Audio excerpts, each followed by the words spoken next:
joined by Mandy Porter, financial planner at Alexander Forbes. Good to have you with us. Well, this theme continues, Izan, so maybe now we need to slap on the wig. Yeah, I think I definitely need to do that now.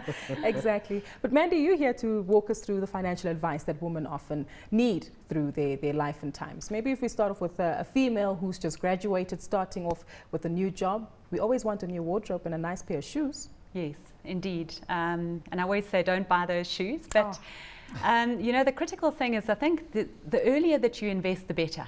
So, you know, when you get your first paycheck, the good thing is to just put some aside and put it away.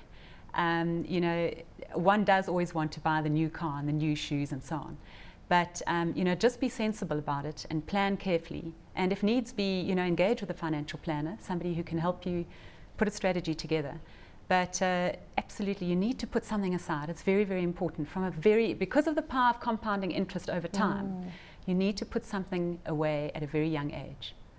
Does that happening though with the average South African female? Because a bird just whispered in my ear that sometimes you have families that are expecting that, you know, oh well, remember that varsity textbook that I bought you? Time to pay back now. Are we seeing it happen? Are women approaching financial planning differently to their male counterparts? You know, I think women are fairly sensible. But, you know, if I think back when I was at university, I had cards, you know, so I went off and I bought T-shirts and I don't know what I was spending my money on. Got to the end of university and suddenly I had to pay back a study loan and I had to pay back all these cards and goodness knows what. And I went, oh, what an absolute nightmare. And, you know, so I think it is about just being sensible, consolidate, and don't live on credit. If you can, pay cash. Pay cash as far as you possibly can. I think that's quite important. So true. Yeah.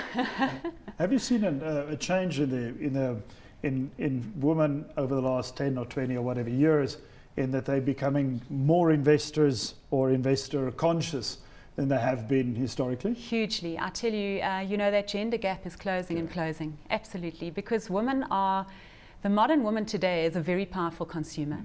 In many instances, she has a high qualification and she's earning. You know, she's a career woman and she's working her way up that chain. So it's absolutely, we are seeing women coming into the investment arena, you know, and it's great to see. It is. That gender gap is closing. Well, we're happy about that. But do a woman often take for granted some of the milestones that they go through in life? Because you grow up, you get married, you have children, increased responsibilities. Sometimes you go through a divorce, but life happens. Life happens, and life is very difficult. And, you know, as a woman, you have to remember that you're probably going to live 5 years longer than a man. Sorry to say. Sorry. So the difficulties that women face are, you know, obviously the longevity. Yeah. Also the fact that there's going to be a break in service because they are, you know, they're going home to look after their children, or perhaps they're looking after elderly parents. You know, so there's a gap there's a savings gap.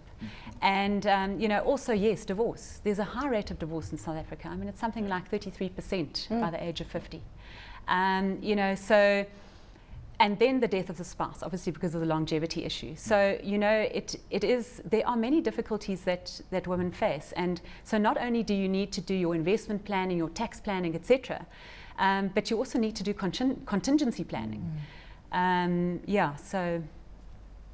Is this something that you see, Izan, on a day-to-day basis? What I'd like to know is, are there specialist products that cater for the modern woman, specifically, as you say, that there might be a break in being at home and therefore don't have the income, and can they catch it up again? And are there specific things like that out there in the market? Yeah, look, I mean, it's incredibly tough if you're not earning an income. But, you know, obviously something like a life policy on your spouse would be the cheapest way of realizing a lump sum, you know, if there's a death in the family.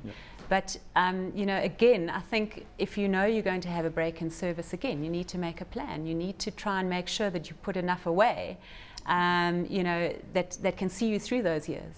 Exactly. It all starts with a plan and seeking proper advice from professionals like yourself. Absolutely, 100%. That's Mandy, right. thank you so much for joining us this evening.